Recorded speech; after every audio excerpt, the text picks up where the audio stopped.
It's time.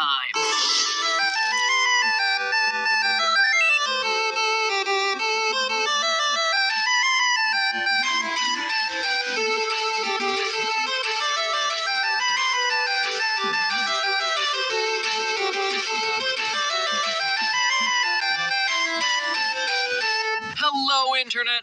Welcome to Game Theory, where good things, or at least FNAF things, come to those who wait. And man, when it comes to this game series, no one was waiting for anything. I mean, the second game came out 3 months after the first, the trailer for the third was 2 months later, and like 4 minutes after that, the game was available to download. So forgive me if I was caught with my pants down on that one. I just wasn't prepared for it. But even more impressive than that abbreviated timeline was your ability to rip that final game apart. Hours after the release of the game, people were discussing good versus bad endings, 8-bit Atari cake, glitching through walls, and punching a flipping code into cement bricks arranged like a telephone dial pad. In regards to that last one, I have 2 things to say. First off, well done to you guys for figuring it out so quickly, and secondly, Scott, seriously? Seriously, Scott? Oh look, here's a wall. Let me just dial in my phone number. Beep boop boop beep boop boop. What? When did we jump from a point-and-click horror game to magical fantasy? This thing is like platform 9 3/4. I expect Harry effing Potter to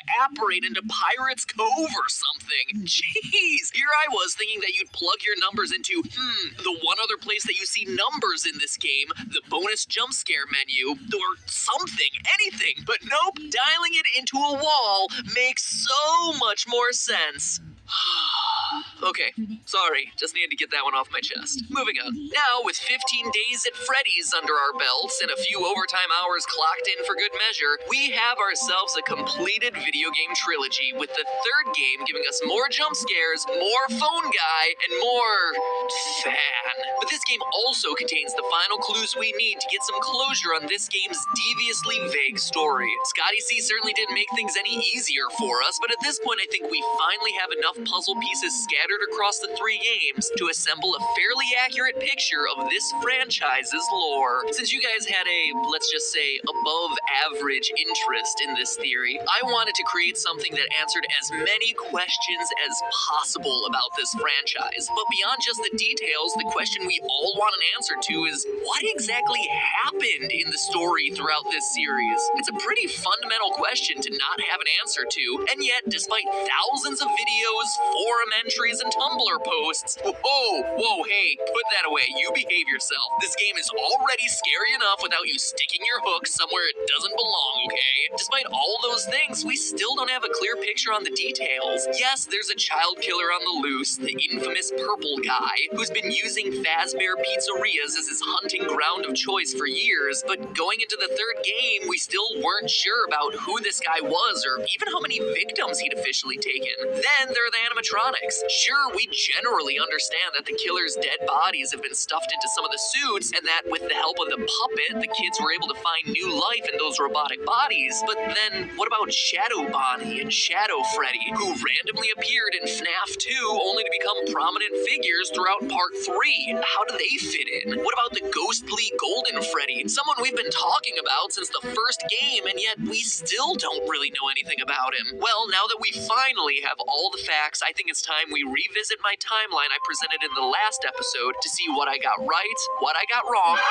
Yes, you heard that. Wrong. No shame. I'm a big boy. Mommy, wow, I'm a big kid now. And finally fill in the missing details to create what I believe to be my definitive Five Nights theory. And boy, howdy, it is a doozy. So strap in, theorists. You wanted it. You're about to get it. Overall, the timeline of the franchise I presented in the last video still holds strong. Decades before the name became a horror legend meriting its own theme park style attraction, Freddy Fazbear got his start at Fredbear Family Diner. It's here where our story begins as Purple Guy takes his first victim, something we see in the Take Cake minigame from Five Nights at Freddy's 2. What tells tells us that this is Fredbear's and first in the timeline. In addition to it being a small space, the only character we see is Freddy, whereas all other mini-games feature multiple animatronics. He's also holding a cupcake, since that would later become the game must have come before she was created. Additionally, notice that the purple guy's murder takes place outside the building. This is the only time we see him murder someone outside the walls of a Fazbear building, which implies that this is likely his first victim. Serial killers often have what's known as a signature, a way of killing that's unique to him and him alone. For Purple Guy, his signature is dressing in an animatronic costume, then luring children to the back of the pizzeria and killing them there. But this murder occurs before he developed this particular style, implying that it's the first. From there, we know that the puppet jump scare that always follows this minigame, combined with the tier design on both the dead child and the puppet's mask, implies that the soul of the first child now exists in the puppet. The event caused the original owners to sell the Fredbear name, who then rebranded and avoided the negative PR, becoming what we know today as Fazbear Entertainment. They then opened a new chain of restaurants, which we never saw in the games until the release of Five Nights 3. This is not Fredbear Diner like many interpret, but rather the first location of Freddy Fazbear's Pizza, predating the events of Five Nights at Freddy's 2. How do we know? Well, by paying close attention to the old recordings of Phone Guy dug up in FNAF 3, he introduces us to Freddy Fazbear's Pizza,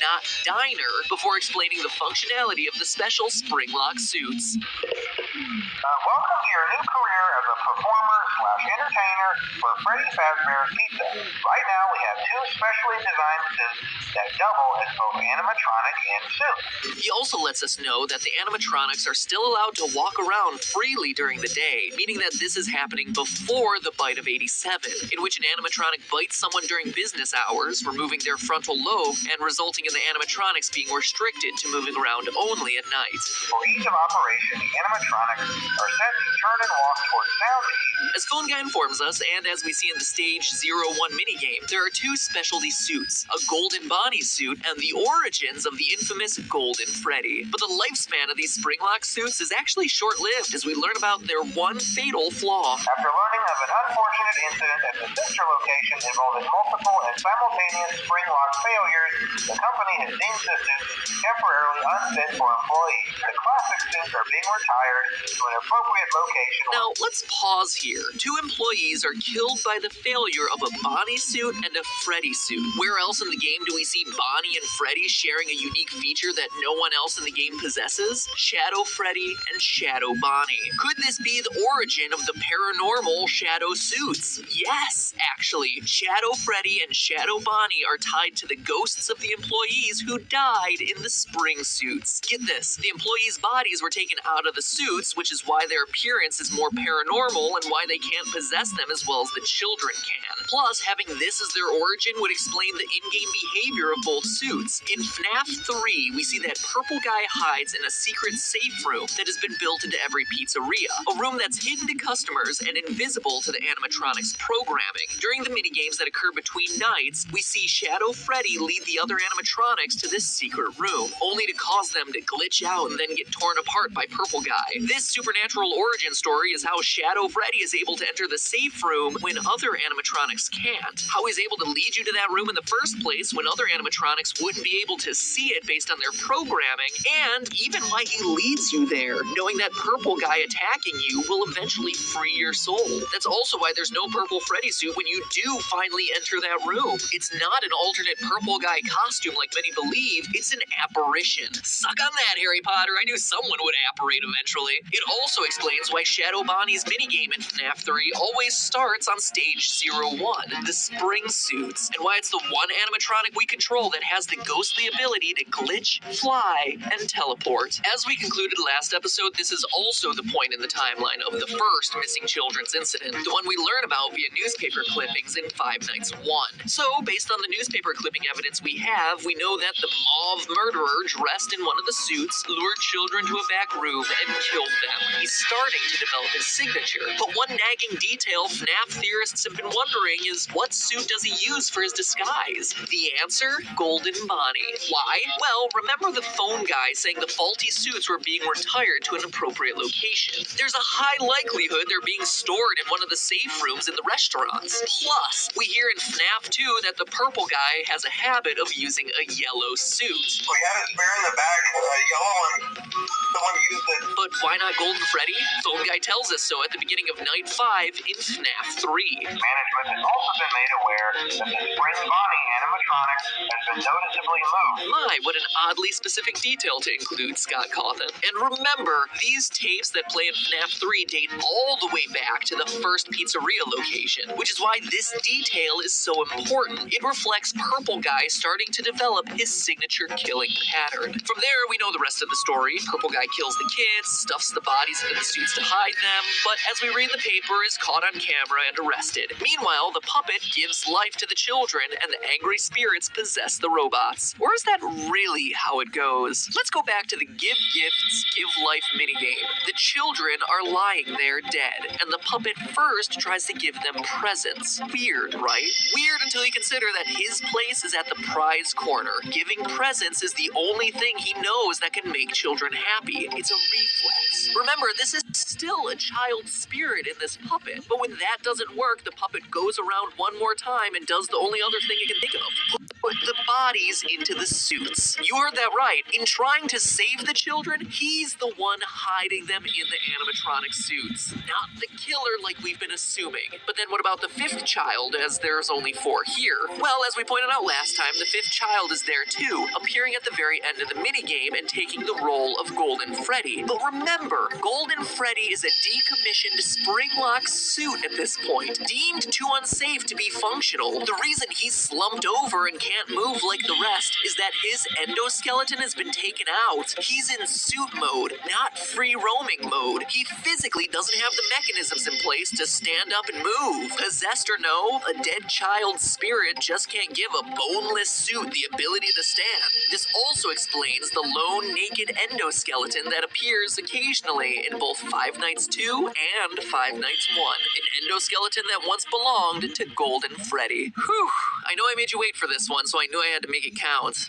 Heck, if there ain't a lot to cover. Still with me? Good, because we're ready for our next location. You see, since the puppet hid the bodies, no one knows they're in the suits until they start oozing and smelling, which, as we see in the papers, eventually gets the place shut down for health violations. The company tries to recover from, quote, the tragedy that took place there many years ago, but can't, and eventually is forced to shut its doors for good. This leads to the trailer for Five Nights at Freddy's 2. Finally, we're actually going to talk about a game in the series. Seriously, can you believe we've been going this whole time on locations that aren't even settings for the 3 main games? That is why this lore is so challenging, but also so interesting. Anyway, forgotten, dismantled, deactivated. These are the words you see at the beginning of the trailer. Back when the debate about whether this game was a sequel or a prequel to the first game, these words made it seem like a follow-up, that everything had been shut down since the first game, but it wasn't. These words are a reference to the business being closed down after that first missing children's incident. That's why everywhere in Five Nights 2 are all about the brand new Fazbear Pizza. It's the grand reopening after years of being out of business. That's also why the new toy animatronics have built-in facial recognition software to a criminal database. They need to be careful to prevent another incident, but as we know, it doesn't work. As we see in the Save Them minigame, 5 more children get killed in this new location. We know it's the new location because the minigame map's layout perfectly matches this new Fazbear business. We also know it couldn't have happened earlier in the timeline, as both the old animatronics and new toy robots are presented in the game. But this time, the puppet's solution isn't saving the kids, it's stopping the killer. He enlists the help of Freddy to try and them leading the bear to the killer's location. Except Purple Guy came prepared, equipped with not a phone, but rather something to help him tamper with the animatronics. He knows that something fishy is going on with these robots, because he's been watching, studying. The puppet wants Freddy to save them, to which the killer's answer is only this: you can't. So how did the Purple Guy manage it when he had been caught years before? What about the bite of 87? How do FNAF 1 and 3 fit in? And most importantly of all, who is the Purple Guy? All that next week. Don't worry, I'll come back. I always do. In the meantime, it's all just a theory. A game theory. Thanks for watching. Make sure you don't miss part 2 by clicking subscribe. Well,